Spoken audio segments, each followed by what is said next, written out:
Carb کے اوپر ہم چل رہے، میں نے بتایا تھا کہ کاربن کے اور کیلکیریا کے مختلف کمپاؤنڈ میں آپ کو سمجھاؤں گا تاکہ یہ ملتے جلتے ہیں بہت سے، لیکن ان میں تفریق کرنے کی اہلیت بھی ضروری ہے، ورنہ اگر آپ بار بار تفریق کے پہلو سے مطالعہ نہیں کریں گے تو آپ کو کچھ سمجھ نہیں آئے گی کیا چیز لینی ہے۔ اب کاربونیم سلف کی بات کرتے ہیں۔ کاربونیم ہم نے کیا علامت دیکھی تھی ہوا کے تعلق میں؟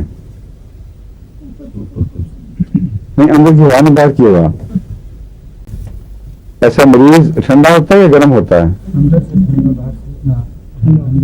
باہر سے ٹھنڈا سلف، اور اس کے باوجود ہوا چاہتا ہے، اس لیے ٹھنڈے پسینے میں تر بتر بھی ہو، مثلا دمے کا مریض بعض دفعہ ہوتا ہے، کاربوہائیڈریٹ اکثر بھیگا ہوا مریض ہوتا ہے پسینے سے اور ٹھنڈا پسینہ، لیکن کھڑکی بند برداشت نہیں کر سکتا، فریش ایئر چاہتا ہے کیونکہ اس کے اندر آکسیجن کی کمی ہو رہی ہوتی ہے۔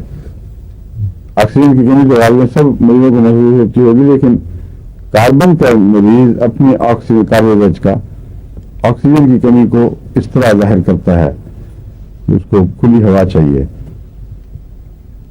یہ جو دوا ہے کاربونیم سلف، یہ بھی کھڑکیاں کھلی رکھوانا چاہتا ہے، حالانکہ سلفر اس میں داخل ہو گئی ہے جو اس کے برعکس ہے، لیکن یہ کھڑکیاں کھلی چاہتا ہے بہرحال،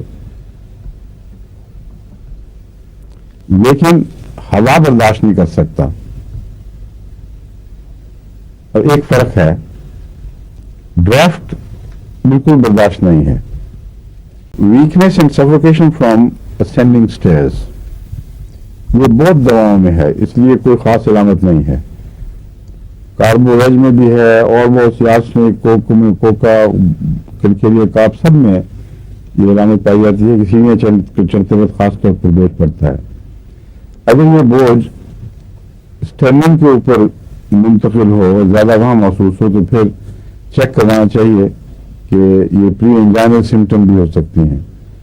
اور اگر عمومی بوجھ ہے تو ضروری نہیں کہ دل کا ہو، بعض دفعہ تمام مسکولر سسٹم کی کمزوری سے، بعض دفعہ دم کی کمزوریوں کے، پھیپھڑوں کی کمزوری سے، معدے کی خرابیوں سے، یہ ساری علامتیں ظاہر ہوتی ہیں۔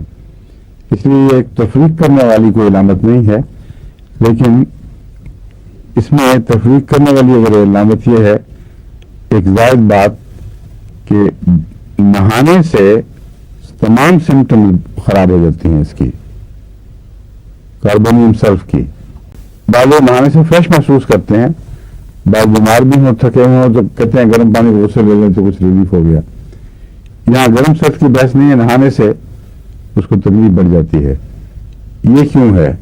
کون سا ایلیمنٹ اس کا ریسپانسبل ہے، کاربن کا کہ سلفر کا؟ کیوں؟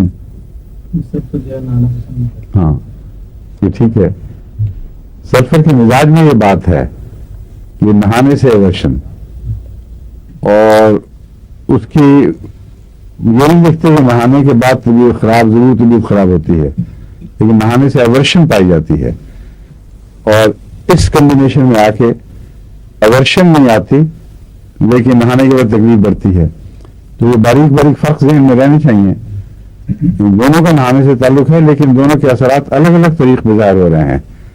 سلفر میں ایورشن کے طور پر اس سے نفرت یا گھبراہٹ حتی الموجود نہ ہے تو بہتر ہے، کچھ افیمی پن پایا جاتا ہے اس میں، لیکن کاربونیم سلف میں نہانے کے بعد تکلیفیں بڑھ جاتی ہیں، اس لیے علم کے مطابق مریض پھر بعض دفعہ اوائڈ کرتا ہے نہانے کو۔